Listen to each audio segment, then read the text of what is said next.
Aging isn't about slowing down, it's about stepping into your power.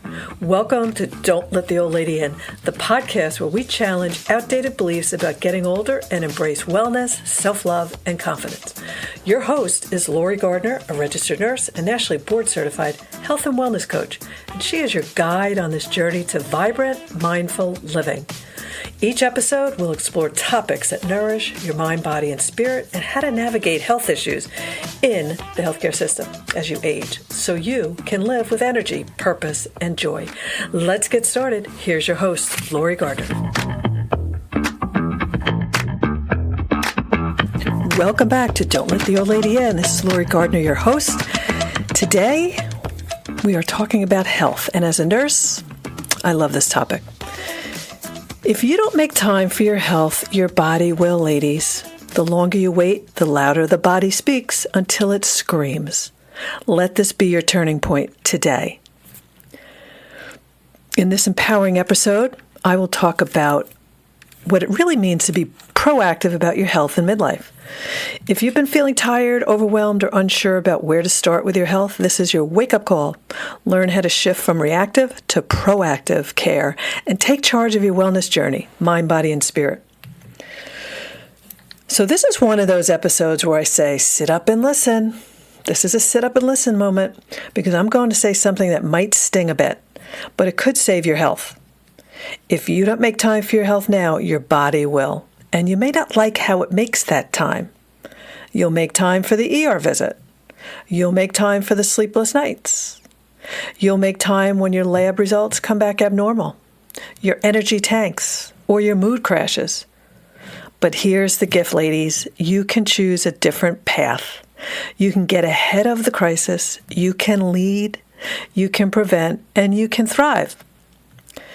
This episode is your wake-up call and your invitation to stop waiting for a breaking point and start building your breakthrough. Let's talk about the cost of waiting, not just financially, but emotionally and physically. Waiting to take care of yourself often turns small problems into big ones. That midlife fatigue could turn into burnout. That weight gain could spiral into prediabetes. That irregular period could be a warning sign of perimenopause complications or worse.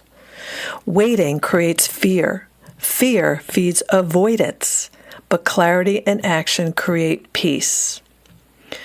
Waiting teaches your body that she doesn't matter. And we're not here to abandon her, ladies. We're here to honor her. So this wake-up call, how do we go from reactive to proactive? Let me start by asking you this. When was the last time you checked in on your health? Not just because something felt wrong, but because you wanted to know how your body was really doing. See, we're taught from a young age to look for symptoms, treat pain, and wait until something breaks before we give it attention. But in midlife, that model doesn't work anymore. Not if we want to feel good, stay active, and thrive. Midlife is a time of profound transition. Hormones are shifting. Metabolism is changing. Sleep becomes more fragile, and chronic conditions start to show up more often. But here's the key. Those changes are not problems. They're invitations. Invitations to tune in, to learn, and to lead. Lead your body, your health, and your life. Hot tip here, ladies. Awareness is your superpower. And when you pair awareness with action, that's when transformation begins. So what gets in the way of this? I'll tell you. Fear, avoidance, and misinformation. So let's talk about what stops us from being the leader of our health. Fear, number one, big one. Fear of the unknown. Fear of diagnosis. Fear that it's too late. I've heard women say, what if I find out something I can't handle? I mean, isn't that a lot of the reason why we don't get those screenings or mammograms? We're all terrified of breast cancer and others as well. But I always remind these ladies, you're already handling it by not knowing knowledge is power. It's also peace. So the second one is avoidance. It's easier to stay busy, to focus on the kids or your job or your partner. But when we avoid our own health, we delay healing. We deny ourselves the chance to feel better, not worse. And the third reason is misinformation. Between Dr. Google, TikTok wellness trends, and a healthcare system that's often rushed and dismissive, it's no wonder women feel confused about what's real, what matters, and what to do next. But we really must reclaim our role as advocates, not just patients. We don't have to be experts, but we can be informed decision makers. This is the main reason, ladies, I started my business as a nurse patient advocate. I saw too many people, and I'm talking smart people, upper management, CEOs, as patients that became so passive in the healthcare system because it's so confusing. And they don't even know where to start. So I help them a lot. So next I want to talk about what proactive midlife health looks like. Let's break it down a little bit. Being proactive isn't about obsessing. It's not about doing everything perfectly or being on some rigid wellness protocol. No. It's about choosing presence over panic. It's about intention over inertia. Here's what proactive health can look like in real life. You get annual checkups with labs tailored just to you. Not just basic cholesterol. Ask for your hormone panels, thyroid function, vitamin D, maybe even vitamin B12, the inflammatory markers. Know your baseline so you can track changes over time. And ladies, with all these portals we have and the electronics, most of these lab companies will actually show you the trends over time, which is fantastic. Number 2, bone health screenings in your 40s and 50s, not just after menopause. Don't wait for a fracture. Learn your risk and protect your strength now. You've heard me talk a lot about my initial diagnosis with osteoporosis and improving it with bone strength, or should say strength exercise. But you got to be proactive. Number 3, mental health as part of the picture. Anxiety, mood swings, irritability, and sleep issues are often dismissed as just hormones. But they're worth understanding, treating, and supporting, and going a little more deeper into these. Next, daily movement that builds strength and vitality. Muscle mass naturally declines with age, but strength training, walking, yoga, dancing, they all help you stay functional, energized, and independent. And a lot of the experts I'm listening to lately are saying the one thing that midlife ladies and beyond need to start doing is developing lean muscle mass. I mean, put down the pink 5-pound weights and start getting heavy. This supposedly is a key to longevity. Next, conscious eating, not dieting. I talk a lot about this in my signature course because I do focus a little bit more on not what's going in your mouth, but what's happening in your life. Are you being nourished in your life? Are you weighted down by emotions and stress? That has a huge amount to do with it. But conscious eating a lot is about focusing on real whole foods that fuel you, stabilize your blood sugar, support brain health, and reduce inflammation. That's the real anti-aging formula. Ladies, this isn't that complicated. It's pretty simple, not easy to do, but pretty simple. Eat whole foods. If it comes from the earth, the sky, the water, it's natural, it can go in your mouth. And restrict or limit all the other processed type foods. And lastly, nervous system regulation is huge. A lot of us, and myself included, did not realize how much nervous systems are affected by all of our life events, everything, you name it, and how it can get so out of whack and so dysregulated that it becomes a chronic issue that starts leading into other problems. But what we can do about this is a lot of breath work, meditation, journaling, connecting with others of like-minded that you get along with or are experts, mental health experts. All of these lower stress hormones. They improve sleep and support health and immune health. So one of a favorite quote of mine is, health isn't just about absence of disease. It's the presence of energy, purpose, and joy. Here's a big one, ladies, to really think about. The mindset shift from victim to leader. Mindset is almost everything. So many women hit midlife that I talk to and feel kind of betrayed by their bodies. They say, I don't recognize myself anymore, or everything I used to do doesn't work. I will honestly say, ladies, after I had my major pancreatic surgery many years ago and I lost a ton of weight, and as I recovered, I would look at my body in the mirror going, I was disgusted. I went from a 50-something-year-old in decent shape lady to a body that looked like 80 years old. So it's not easy.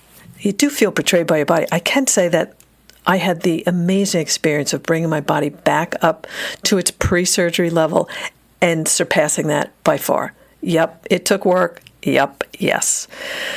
But you know what? A lot of ladies, that kind of gets them down. And I get it. I lived it. It's real. But what if your body isn't betraying you? What if it's just speaking a new language? Think of it that way. And what if midlife is the moment when you stop outsourcing your well-being and finally stepping into your own leadership and controlling your body, your mind, and your spirit? Here's what that looks like. You ask questions, even if the doctor is rushed. I always have people or myself, we bring a list of questions. No doctor can stop you. If you got a piece of paper in front of you or your notes on your phone with lists of questions, they can't give you the bum's rush. I guarantee you. You schedule the tests even if they feel scary. Just do it and go. You rest, not because you're lazy, but because you're wise. There's nothing wrong with resting. That is part of the task of staying well. Also, you fuel your body like it matters because it does. Give that body good fuel. High premium, high test, all whole foods. I want to emphasize that you are the most qualified person to decide what wellness means for you. And it does take some work. You can't just let it happen. But let's get a little practical here and go through 5 ways you can start today. Are you ready to take the lead now? All right. Number 1, schedule your checkup or mammogram. Even if you're not due, stay on top of it. Prevention is easier than treatment. Number 2, start a symptom tracker. Use your phone, a journal, or a wellness app. Track your sleep, your mood, your energy, your digestion, any kind of pain. You'll start to see some patterns possibly emerge, and that will be valuable when you go see your wellness provider or physician. Ask your provider for full labs. They need to provide it for you, or most likely these days, you get these labs right on your patient portal. And remember, you have rights to all your records in your chart, so that your doctor should provide that. That will give you more of a full picture and not just the basics. And I can't say this enough, obviously, and you've heard it a gazillion times, but I'm going to say it again. Move your body for 20 minutes a day. Walk, dance, stretch, go up and down stairs, lift something. Motion is medicine. And lastly, commit to a calming ritual. Even 5 minutes of breath work before bed can change your nervous system. I like to say practice 3 times a day before each meal. As you're preparing your meal, do your breath work. You just might eat a little bit less. So in closing, I want to say, ladies, the power is in you. You've got this. Here's what I want you to remember. You're not behind. You're not broken. You're not too late. Your body is wise. She's been through a lot. She's done so much for you, and she's asking you to finally listen and collaborate with her. When you listen, when you tune in, show up and take the lead, that's when midlife becomes a beautiful, bold, new beginning, not the beginning of the end. So I'm going to leave you with 3 journal prompts. I like to give you some journal prompts to put in that journal and start to get more aware, because awareness is key. What is one area of your health that you've been ignoring or avoiding? Let's write that down. Maybe add an action step. Next, what would it like to be the leader of my own wellness? Think about this and bring out some inner thoughts. And lastly, how can I honor my body with compassion instead of criticism? Aren't we the biggest critics of our body? Wow. Here's a little exercise I heard not long ago. A lot of us don't like to look at our bodies as we get older, but they did a study and said if you stand, 10 feet away from a mirror? You're not seeing all the details, ladies. Stand 10 feet from the mirror, get your big girl hands on the hips, look at your body in its birthday suit and say, damn, you're good looking. Damn, you got a good body. And just go for it, because what you believe, you will see. If you believe you have a good body and you're going to work on it, you're going to see improvement. So the truth is, you know what? What I want to leave you with is your body's not your enemy. She's not betraying you. She's begging you to listen. And the truth is, you don't have to do everything at once. You just have to do something. One small act of self-leadership today can change your trajectory tomorrow. So take the walk, make the appointment, eat the nourishing meal, breathe, journal, sleep, ask the questions, say no, say yes, Pick one of them and be proud of yourself for doing it. Because when you make the time for your health now, you create freedom later. Ladies, thanks for being here. And remember, don't let that old lady in. You've got too much life to live and too much power left to claim. Till next time.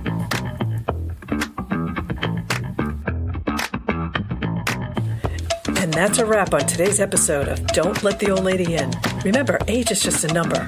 Your mindset, energy, and passion are what truly define you. If this episode spoke to you, don't keep it to yourself. Share it with a friend. Subscribe and leave a review so we can continue this journey together. You are strong, vibrant, and unstoppable. Until next time, keep living boldly, loving yourself fully, and most importantly, don't let the old lady in.